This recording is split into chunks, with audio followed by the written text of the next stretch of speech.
48 Hours podcast. Real crimes, real justice. Listen to 48 Hours on Apple Podcasts.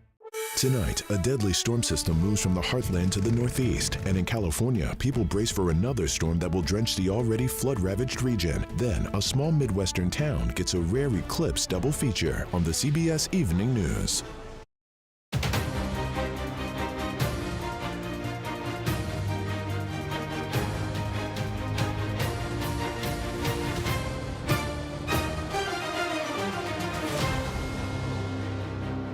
The president made it clear that our policies with respect to Gaza will be dependent upon our assessment of how well the Israelis make changes. We have conditionality on all aid to all countries, that it has to be used for the intended purpose, chain of command, things like that. We're seeing the effects of climate change all across the country. For those people who are denying it, you see the effect of these billion-dollar losses. Hello, I'm Robert Costa in Washington. Welcome to America Decides. President Biden and Prime Minister Benjamin Netanyahu spoke today, their first conversation since an Israeli strike killed 7 aid workers in Gaza. During their phone call, the president pushed Netanyahu to take steps to address civilian harm, humanitarian suffering, and the safety of aid workers. The White House says he made clear that the U.S.'s policy toward the conflict will be determined by how Israel approaches those issues. Israeli officials have called the strike that killed World Central Kitchen workers unintentional and a mistake, but the organization's founder, Chef Jose Andres, has accused Israel of deliberately targeting them. Olivia Gassas and Nancy Cordes join us now. Olivia is CBS News' intelligence and national security reporter. Nancy is CBS News' chief White House correspondent. It's great to have both of you here.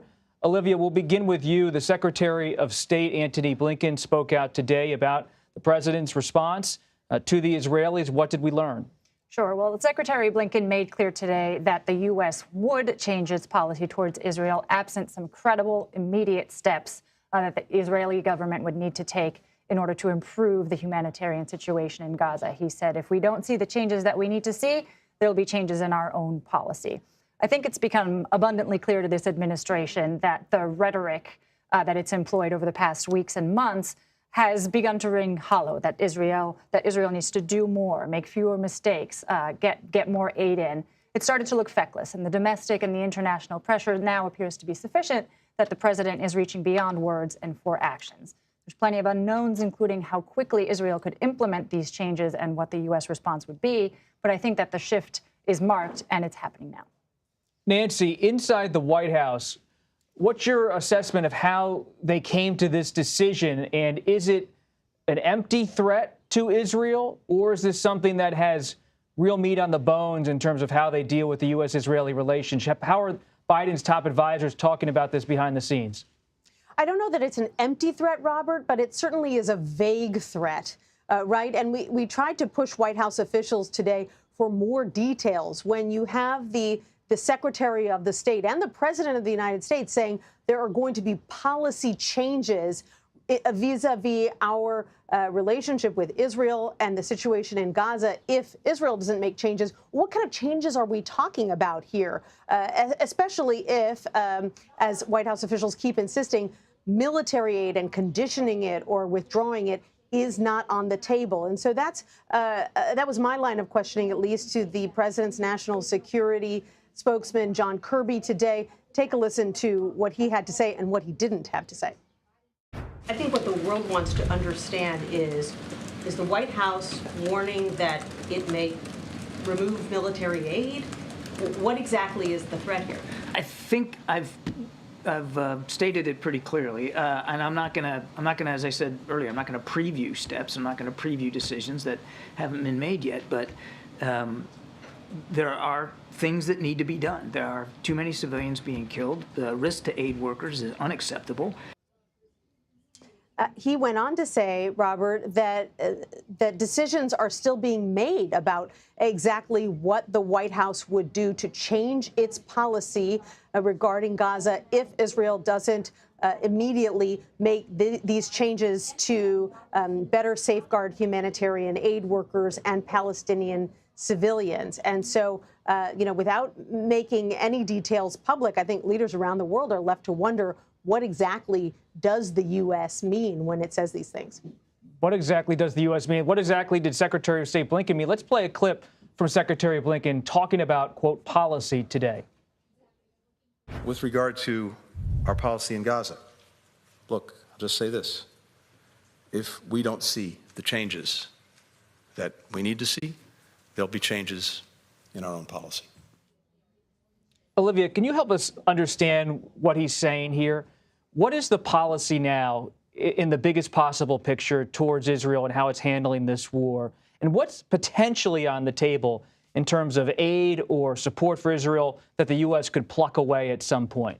Sure. It's a great question. And the immediate question is, what can Israel do differently, right? Absent a broader ceasefire, unilaterally, there are some bureaucratic and political changes that the Israeli government could do on a pretty immediate basis to facilitate the flow of aid into Gaza.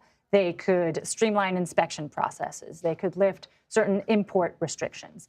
They could more effectively facilitate the entry of aid into points in Gaza beyond Rafah, so in northern Gaza in particular. Very importantly, they could also improve their deconfliction coordination with aid groups that are operating in the area. As for the president's options, we've learned through public reporting that a lot of these aid transfers, military arms transfers that continue to happen into Israel are the result of agreements and notifications to Congress that took place years ago, and they continue on a rolling basis. But the president has a lot of discretion here. He could suspend some of those. He could put restrictions on the types of things that are going into Israel, including ammunition. There are other things that he could reach for, including UN resolutions, although it's unclear whether that would actually moderate Israeli behavior. The question is also whether arms transfers would moderate the Israeli government's behavior. Logistically, they probably have what they need in order to continue prosecuting this war in Gaza. Politically, it's unclear whether Netanyahu will be affected by this. It could be that it's the straw that breaks the camel's back politically for him. The rift is blamed on Netanyahu, and he has to change course in a particular way. And that's the big unknown that's hanging over his leadership right now. Nancy, Netanyahu, such a big personality, a looming figure on the world stage for decades now. I think back to the Trump administration, there were always fights. National Security Advisor John Bolton fighting with President Trump, Secretary of State Tillerson fighting with President Trump on policy about how to handle NATO, about how to handle China. What about inside the Biden administration? Not maybe fights, but are there any tensions over this hot button issue over how to handle Israel and especially how to handle Netanyahu? What's your sense of what's really going on? Well, there are a lot of disagreements within the administration, Robert, about exactly how tough to go on Netanyahu. And certainly there has been some frustration that's been made public about the fact that this president, in particular, President Biden, who has been in the public sphere for decades and has long hewed to this traditional belief that Israel is the United States' closest ally in the region and needs to be supported and protected no matter what. And so there were certainly officials here who wanted him to speak out against Netanyahu more forcefully and even sooner than he did. And even going beyond the administration, Robert, there is a growing number of Senate Democrats now who are coming out publicly and saying either that they believe that there should be new conditions or restrictions placed on U.S. military aid, or that aid should be halted altogether. And that's putting new pressure on the president as well. That pressure from the Democrats, a big issue. We'll get into that in our next discussion on America Decides this evening. But for now, Olivia Gossas and Nancy Cordes, thank you so much for your reporting. We appreciate it. A judge has denied former President Donald Trump's attempts to dismiss the classified documents case. Judge Eileen Cannon ruled the Presidential Records Act does not shield Trump from charges that he unlawfully retained national defense information. Special counsel Jack Smith charged Trump in a 40-count indictment last year that includes alleged violations of the Espionage Act. The former president has pleaded not guilty to all charges. No Labels, meanwhile, has announced they will not put up a presidential contender. We'll dig into why that's happening with our panel. You're streaming America Decides.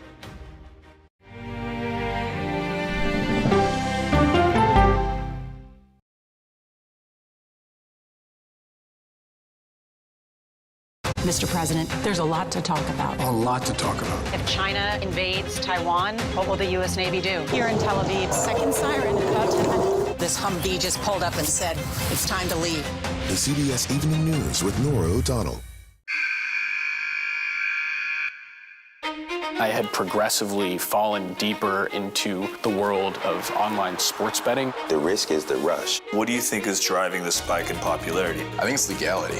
If it's legal, I'm going to use it. There are ways to bet when you are 18. We've created an epidemic of child gambling. You can't walk into a male dormitory in a college campus without sports betting happening. It's America's most neglected problem. I used sports betting as a way to escape, when in reality, I'm choosing self-destruction. Whatever I had left, it was gone. The purpose of the industry is to get you to play to extinction. And that means until all your money is gone.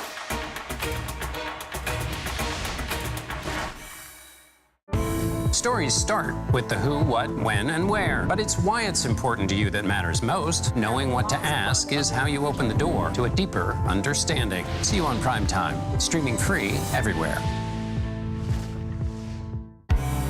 An original documentary from CBS Reports. That desired farm, it's a wonderful place to raise children, and it still is. Promises broken. Black Americans have been the target of racism and discrimination pretty much from the time they acquired ownership in the land. Costing black farmers hundreds of billions in generational wealth. They did everything to make sure we were run off that land. But communities are uniting to continue the fight. Collective ownership is powerful. To keep their land and their dreams alive. To watch my children play on land that we own means everything. So land is power. Most definitely. 40 Acres and a Mule, now streaming on the free CBS News app. An original documentary from CBS Reports. Tensions rising between a powerful country and a vital island. The supply of this technology came grinding to a halt. The world would grind to a halt. Absolutely. As Taiwan faces threats and aggression. Taiwan is on the front line, and we understand our responsibility as a democracy. We cannot fall. CBS News examines whether they can defend themselves. Putin, Ukraine, China, Taiwan, there are manifestations of the battle between autocracy and democracy. And that is a fight that we're all engaged in. Defending Taiwan, now streaming on the free CBS News app. When weather turns extreme. Record-breaking storm surge and devastating wind. Every second counts. The mud punched a hole right through the wall. See, hear, feel the forecast. Tonight on the CBS Evening News with Nora O'Donnell. Welcome back to America Decides. Before we get to our political panel, let's talk a little bit about the politics of policy. The EPA today awarded $20 billion in federal green bank grants for clean energy projects across the country. The funding was created under the Inflation Reduction Act. Let's bring in Senior Advisor to the President for International Climate Policy, John Podesta. John, we appreciate your time and for stopping by America Decides. Tell me about the impact you believe this investment is going to make from the EPA and make it real and tangible for Americans. Well, thanks, Bob, and thanks for having me on. Look, this is a historic program. The Vice President and EPA Administrator Michael Regan were in North Carolina announcing $20 billion going to bring the benefits of clean energy, more efficient appliances, building retrofits to small businesses and individuals all across the country, but particularly to disadvantaged communities. Often bear the brunt of power plant and industrial pollution, but lack access to credit to be able to do something about it in their own homes and in their own businesses. So what this program does is provides financing through community development financial institutions so that they can benefit from these new advances in clean energy as well. When I'm traveling the country, John, reporting on this campaign, it's evident that working voters in places like North Carolina, Michigan, and elsewhere, their votes are up for grabs in this campaign. Former President Trump and Republicans reaching out to them as well. What makes the Democratic approach, the Biden administration's approach on the climate in particular, different than what they're hearing from Republicans?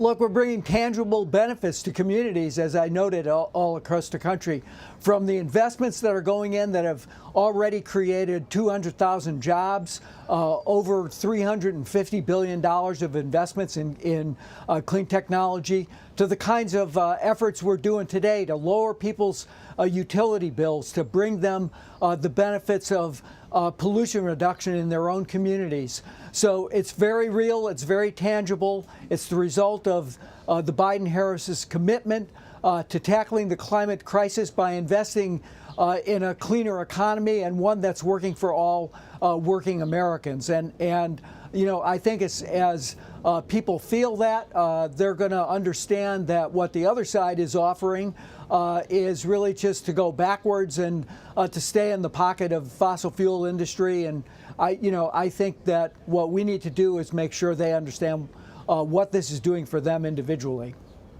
Is it a challenge sometimes, John, to talk about the Inflation Reduction Act and to remind people about the climate components of that legislation? Because frankly, sometimes when I'm talking to voters, they don't connect climate policy, green policy with what was passed in the IRA. You know, I think that's always been a challenge, which is to make the connection about investing in the future, investing in clean technology, seeing the kind of economic activity we're seeing around the country, and the direct effect on reducing emissions. Again, by transitioning to these clean technologies, I think it improves communities, it improves air quality, it improves public health, and most importantly, it reduces utility bills and helps people save money. What's the import of Vice President Harris being out front? Of course, the president is as well, but she's out there on the road talking about this program, touting what the administration's doing on climate policy. What should we make of that? What do you make of it? Look, the Vice President's been a fighter on the climate front since she was Attorney General in California, and she, of course, brings that passion to the White House and to the Vice Presidency. She's been particularly active on ensuring that low and moderate income people have access to credit, and working with community development financial institutions to make sure that whether that's for housing or for, as I said, buying clean appliances, et cetera, that they have full access to credit. And that's why she's championed this program in particular. It's the first of its kind. It's really bringing down the cost for these clean technologies to people in their homes and in their small businesses. If a pizza parlor in Detroit wants to put solar panels on its roof or retrofit its building, and it really has a hard time getting credit, what this program will do is to make sure that there are nonprofit financial institutions that are providing that kind of credit to help people save money and to build up their businesses and save money in their homes as well. John, you're obviously a top advisor now to President Biden on the climate, but you've worn many hats in your career: Chief of Staff at the White House for President Clinton, Chair of the Clinton campaign in 2016, think tank work. You've been in so many different areas across the policy and political spectrum. When you step back and look at climate policy and climate politics, how do you really believe it's going to impact and influence this election? We hear it's a galvanizing issue for young voters. We see that in some polling. But how do you assess it as a veteran strategist and advisor? Look, I think, the president likes to say, when I hear climate, I hear jobs. I think he's made it central to the economic future of the country by making sure that the United States is leading the world in investment in clean energy technologies. We're seeing the effects of climate change all across the country. For those people who are denying it, you see the effect of these billion-dollar losses from forest fires, hurricanes, tornadoes, floods, droughts Southwest. But the question is, what are we going to do about it? And I think the president's provided the strongest answer of any political leader in the world, which is we're going to invest our way into a better future for the public. And I think that's a winning message across this political spectrum. You see voters of every party and independents in the middle being strongly supportive of this investment-led strategy.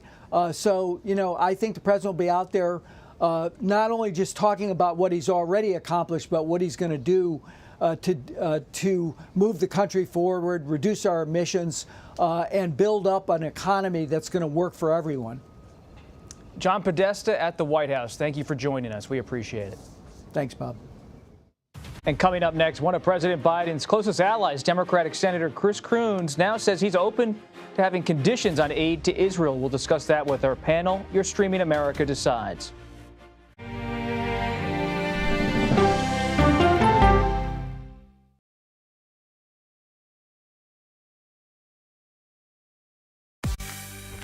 On our places, bright, shiny faces. When you wake up in the morning, we want to be your go-to team. Nate has one of the quickest minds I've ever seen. Tony has a way of making people feel comfortable. Gail has this unbelievable knack to ask the question that you're asking at home. I've been told I could talk to a tree, and that's pretty much true. I don't go to work in the morning. I go for coffee with my two good friends, and we talk about the world. Your morning routine just got better. CBS Mornings, weekdays at 7. It didn't seem like anything could happen, because nothing ever happens in East Palestine, but it did. Authorities released toxic fumes from 5 derailed train cars. Resident, please evacuate. Acute bronchitis due to chemical fumes. Did you ever have these problems before the derailment? No, ma'am. This neighborhood's not safe no more. We can assure the community that there's not vinyl chloride entering their communities. Then why are there so many people feeling these various symptoms of bloody noses or difficulty breathing, bronchitis? That's a hard question to answer. We're talking about one of the most blatant releases of a mixture of some of the most toxic chemicals that we've seen in America. I feel like now I have a duty to warn other communities. If my daughter has to watch me die of cancer, at least it saves someone else.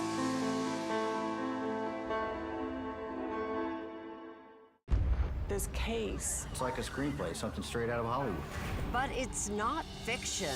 It's 48 hours. Human remains found this week. 4 families shattered. There's no physical evidence. The mystery would haunt investigators for years. There's some questions that have to be asked and need to be answered. Like a John Grisham novel. A gripping true crime original. 48 hours. Now streaming on the free CBS News app. This is CBS.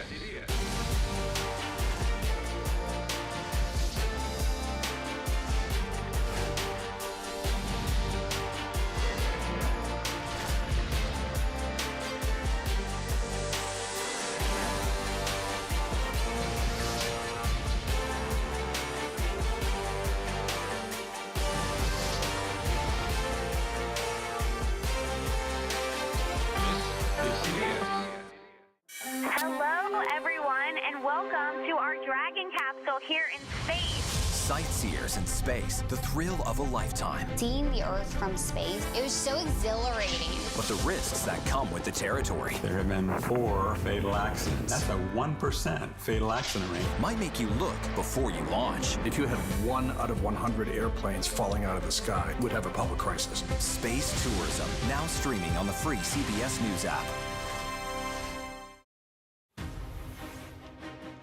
Welcome back to America Decides. President Biden and Democrats are facing real political pressure when it comes to Israel's war with Hamas. That includes sharp remarks from some of the president's closest allies. Here's Delaware Senator Chris Coons this morning.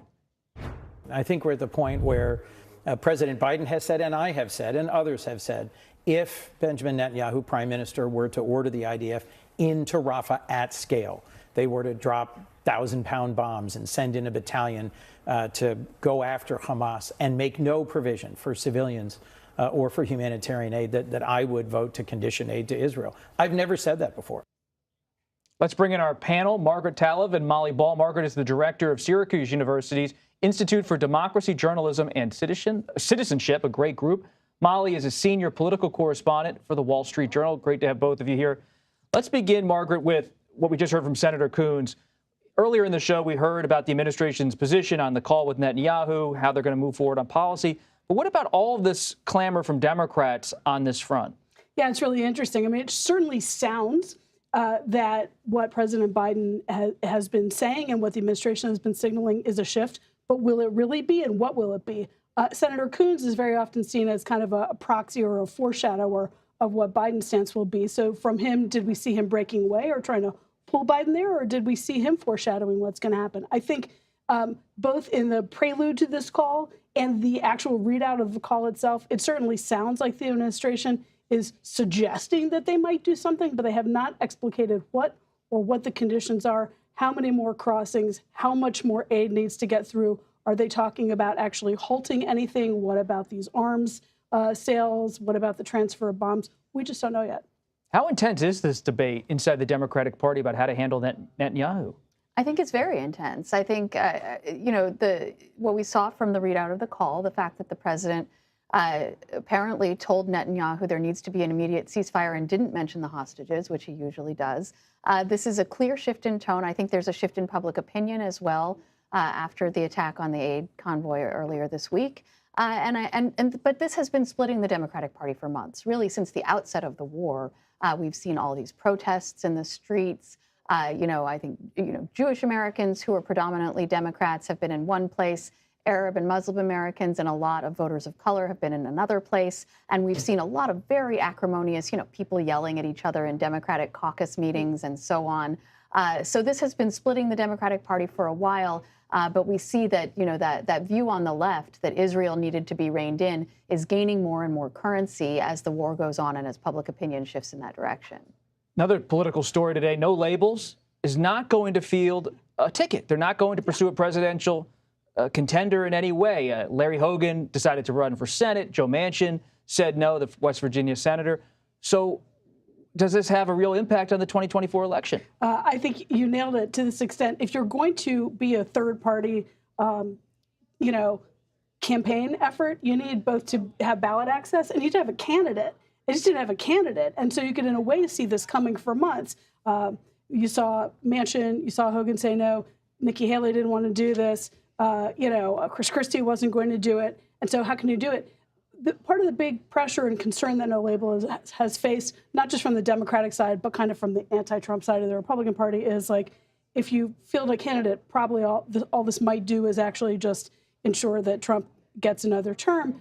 I'm not sure that this resolves that debate because in the meantime, RFK has been proceeding apace as an independent candidate. So what No Labels could have represented, it's possible he will represent anyway. To me, the question is what happens to the future of an organized effort for third parties? What's your take on that? I mean, we've talked about No Labels for so long and who would be the candidate if they're going to have a candidate. But is the media almost underplaying the possible political influence of Robert F. Kennedy Jr. in this campaign?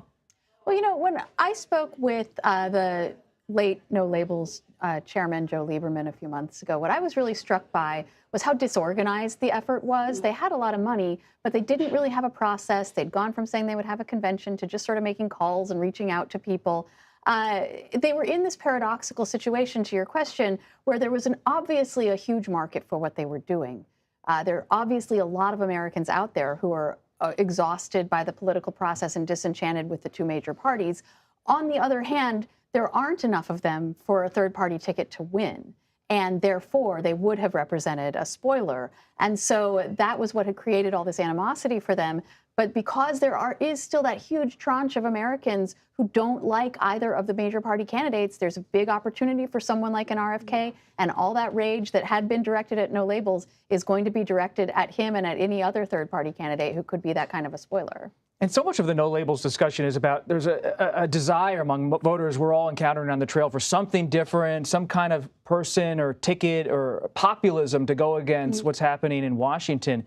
And I just want to stay with you, Molly, for a second. You've covered the FTC chair, Lina Khan, did a big profile for the Wall Street Journal about conservatives, Republicans who are kind of echoing and supporting what Lina Khan's doing at the FTC. I've spent a lot of time in recent weeks digging into Lina Khan and the politics of populism. Do you believe that this is maybe now on the front burner for both parties, how to address anger towards corporations, anger toward Wall Street and tech?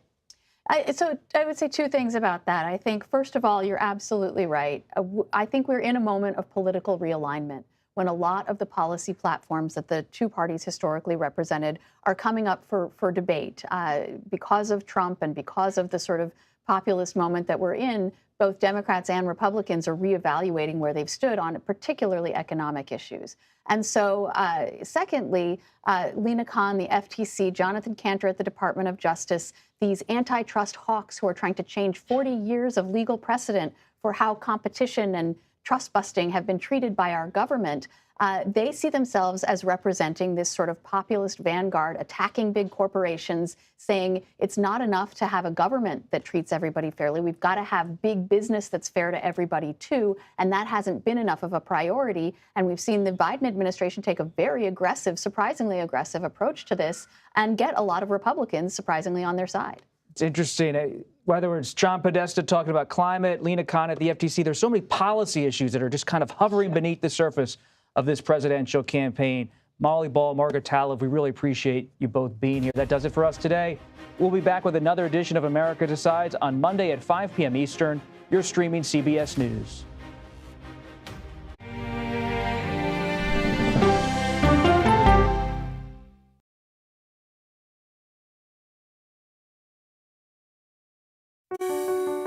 Washington is the seat of power. National security, foreign policy, global economics, every story comes